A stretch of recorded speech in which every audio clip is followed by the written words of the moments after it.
Jim Monahan along with Chris Swendeman. It's the 2 Minute Drill podcast. And Chris, we've got something really special that we want to do this week. Yep. On Friday, I had a chance to speak with broadcaster Kenny Albert, who just did both the men's and women's hockey gold medal winning games. He had a book that came out a few years ago called A Mic for All Seasons. So I had a chance to sit down and talk with Kenny, and we'll play that conversation for you as part of this week's broadcast. But in the meantime, a couple of things I want to get to first, and one would be Jason Tatum's return to the Boston Celtics on Friday night. We haven't talked a whole lot of NBA basketball yet this season, but what an emotional night up at TD Garden. Yeah, and for the folks, watching or listening to this, this is the one team that Jim and I agree on. We're both diehard Celtics fans. Every other team, we couldn't be more polar opposites. But the Celtics are the one team we agree on. And this is a team very much like the Yankees. They're iconic, and they've had a litany of players that are some of the top NBA players of all time. This, I would say for me, is a top five Celtics moment.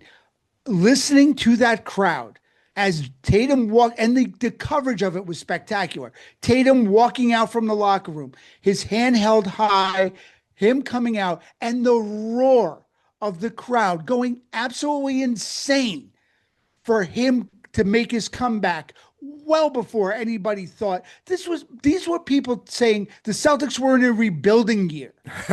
And here comes Tatum 9 months later, after a devastating injury in the playoff against the Knicks. Here he comes, and he's at full health, ready to go. And the crowd went insane. I was watching on TV, as were you. I got goosebumps sitting there watching it on TV. Just a fantastic moment. Loved it. Not quite the same as Willis Reed coming out of the tunnel at No, Madison Square Garden, because that was a playoff game, but it did have that same feeling of, anticipation and then a crowd erupting. And the Celtics were already playing very well, and they get a player of JT's yeah. caliber back. They're going to be dangerous in the postseason. I mean, if it wasn't for Detroit playing out of their minds and one of the best in the league, Joe Mazzulla would have this Coach of the Year wrapped up, because nobody gave the Celtics any kind of credit to maybe they'll get into the playoffs. Man, everybody had the Celtics down and out of it once Tatum was gone, and Jaylen Brown and Peyton Pritchard and so many others played a huge role in them being where they are, but nobody bigger than Joe Mazzulla and their head coach. He's done an amazing job with that team. One of the other things I want to get to before we get to our conversation with Kenny Albert would be the NHL trade deadline just passed. Some surprising moves or non-moves, as the case may be locally. I think the Islanders did really well. They overpaid to get Shen from St. Louis, but I think when you're dealing for a captain who's under contract, I think you have to overpay at a very tough position. The Islanders did what they needed to do, as far as I'm concerned. The Devils were a surprise to me that they really didn't do anything.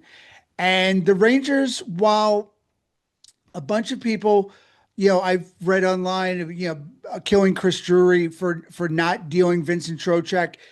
If the deal's not there, you don't do it. And some of the, I think any good GM will tell you some of the best moves they've made are the ones they didn't do.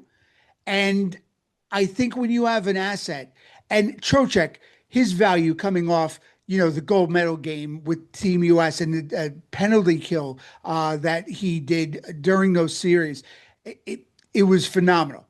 His value is really high right now. And if you weren't getting the value in return that Drury felt that he needed to get, then you don't deal him. Centermen don't come easy in this league. And somebody like Vinny does not get traded for a couple of prospects and a first rounder. It just doesn't happen.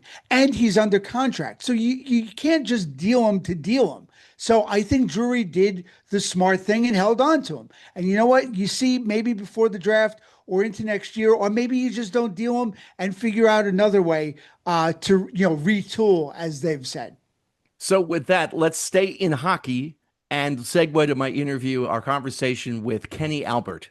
It's a pleasure to welcome back Kenny Albert, sportscaster. And Kenny, you have been all over the place lately. Most recently, of course, we've seen your work on the Olympics. Congratulations on a great Olympic series.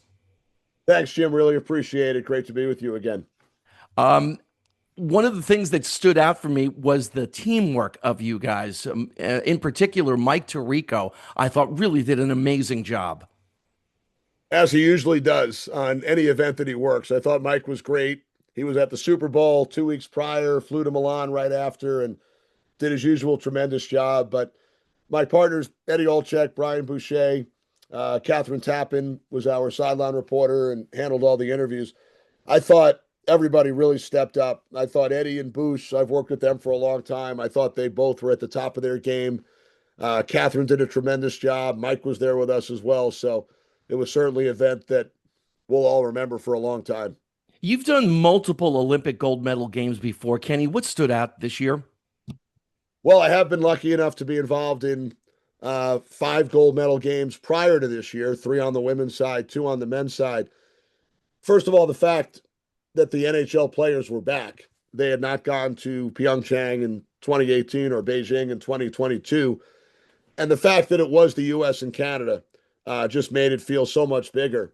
On the women's side, it's been the U.S. and Canada in 7 of the 8 Winter Olympics. So that's pretty much a given.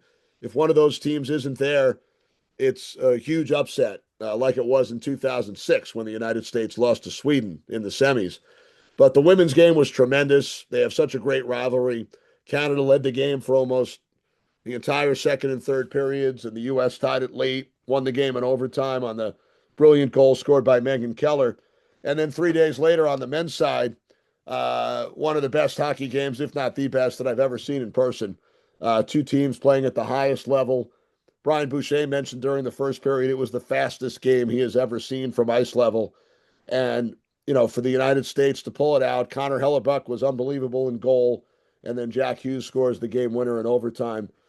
Just so much fun to be a part of. You mentioned that frenetic pace, and that definitely showed up on television, and yet the broadcast crew managed to keep such an even keel during that whole telecast. How difficult was that, Kenny? I wouldn't say it was difficult. People asked me if I was nervous prior to the game, and I really wasn't. It was the 24th game I did in Milan, so the comfort factor of being in the same arena with the same people, both your broadcast partners and the behind the scenes folks. I don't want to say it was just another game because it wasn't, but we were in our comfort zone and we knew the stakes were pretty high and just felt the tension, the emotions in the building. And I felt like from a broadcast standpoint, like I said, everybody was at the top of their game. You mentioned the return of the NHL players, and one of the things that struck me, Kenny, was going back to 1980 when the men's team brought back Olympic gold, was the innocence of it, the college kids playing against these, I guess you could call them professional athletes, if you will, from other countries.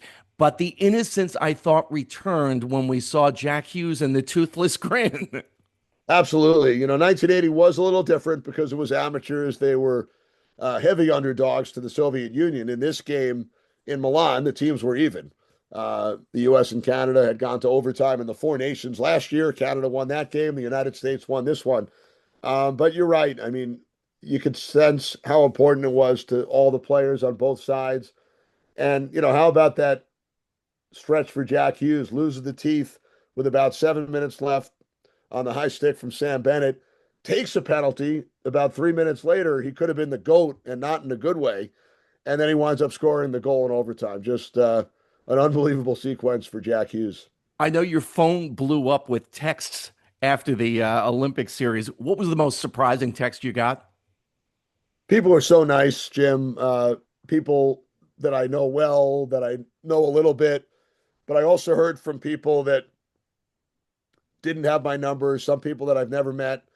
For example, Joe Torre, the Hall of Fame baseball manager, I've interviewed him on a number of occasions. We've said hello to each other at various functions, but we did not have each other's phone number. And for him to go out of his way to ask a mutual friend for my number, that was kind of shocking and so nice of him. Kirk Herbstreit, I've never met, does a terrific job, obviously, on college football and the NFL. Sent me a message, a direct message on Twitter, um, just complimenting the broadcast. And again, we had never met in person, but for him to take the time, and there were so many others, too many to name, colleagues in the broadcast industry, friends, family. So just so nice to hear from everybody that checked in. I was thinking as I was watching the telecasts and listening to you guys, you have filled some pretty big shoes over the course of your career, whether it's Doc Emmerich on a network level at the NHL, Sam Rosen, most recently with the Rangers. Obviously, your dad. I mean, when I was at Fordham, Kenny, every single one of us in the radio station in the sports department did an impression of your dad. And I can't help but think this is more a comment, really, than a question. I can't help but think, Kenny, that there is an entire generation of sportscasters, kids who are now in high school or maybe early in their college careers, who are looking to you as somebody to want to emulate. Well, I appreciate the kind words, Jim. That's hard to believe. I always enjoy talking to groups of high school and college broadcasting students, which I do every summer at various camps around the New York area. But I've had great teachers along the way, whether it was growing up around my father and two uncles who were longtime broadcasters. You mentioned Sam Rosen and Doc Emmerich, both great friends. Saw Sam last night at Madison Square Garden and actually just got a text from Doc Emmerich about 3 minutes ago. So I've been lucky enough to have great teachers, and they were an inspiration to my generation. And, if one young broadcaster feels the same about me, very kind of you to say. How have you avoided the "he hates my team" the way Joe Buck gets reactions? I hear it a little bit, during the NFL season, even during hockey, but I can assure, as you know, that we don't hate your team. We try to call the games right down the middle, and everybody's entitled to their opinion. Everybody loves their local announcers, and I get it because I'm with the Rangers. So once the playoffs start and after the first round, when it's only national announcers, fans are very provincial. They love their local announcers. So I totally understand that from their point of view. Well, if you do a second edition or a second volume, an update to A Mike for All Seasons, your book that came out a couple of years ago, we certainly know that the Olympic hockey games are going to be in there. I've been thinking about it already. I might have enough material for that sequel. What do you think the impact will be on youth hockey here, both the men's and women's victories, Kenny? Well, I remember back in 1980, I was 12 years old and I was playing hockey at a local rink on Long Island. And I remember all of a sudden, the number of kids that were playing, it doubled or tripled. So 46 years later, hopefully this 2026 team has the same effect. The book is called A Mike for All Seasons. It's been out a couple of years, and there are some wonderful stories. Kenny Albert, thanks as always for your time. Great talking with you. Thanks, Jim. Really appreciate it. My thanks to Kenny Albert for spending some time with me on Friday morning. And once again, his book is called A Mike for All Seasons. He does all four major sports, Chris, and he does them seamlessly. I can't get over how good this guy is. Can we just not speed over the fact that he like casually said to you, yeah, all 24 games that I called in the Olympics over a 2 week span. He called 24 games for the men and women. That is Herculean as far as for a broadcaster in a 2 week period. That's insane. And he did it flawlessly. I mean, he is just such an icon. I was actually glad that you did that interview on your own because I would have been sitting there like the village idiot, just grinning at him the entire time. I would have been so happy just to be on the same, Zoom conversation. I would have just gushed over him the whole time because he's such a talent. And I grew up, even though I grew up listening to his dad and his dad's iconic calls, Kenny to me is just as iconic because he's done Ranger hockey and done it so well. And no matter whether it's the Rangers, the Kraken, the Devils, the Kings, whoever Islanders, whoever you want to put in there, he can call a game like nobody's business and make it sound like he's the hometown call. And, as I pointed out in the interview that the conversation that I had with him, he's filled some big shoes. First, he's following in his dad's footsteps. Yep. And let's get one thing out of the way right away. And Kenny and I, when his book came out back in 2023, we kind of talked about this, that there was talk of nepotism. Oh, well, he's only there because of his dad. No, he's not there because of his dad, because if you read the book, you see all of the minor league hockey games that he did and 10-hour bus trips and all of the stuff that he had to go through to get to where he is. Did his dad open a door or two? Probably, but you know what? That door would have shut really fast if he didn't have the talent to back it up. So not only is there his dad's Hmm. legacy and shadow that he's working in, he fills the shoes of Doc Emmerich, who is one of the best NHL play-by-play people I've Yep. ever heard in my life, and more locally, the Rangers guy, Yep. Sam Rosen. I mean, these are Absolutely. huge shoes to fill, and he does it. I know it's not effortlessly because of all the prep that has to go into it, but he makes it seem as if it's effortless. And you know what? While we all will sit there and nobody will argue the 1980 call, do you believe in miracles? And Al Michaels was legendary. What Kenny did was just as iconic in a different way because it's a different team.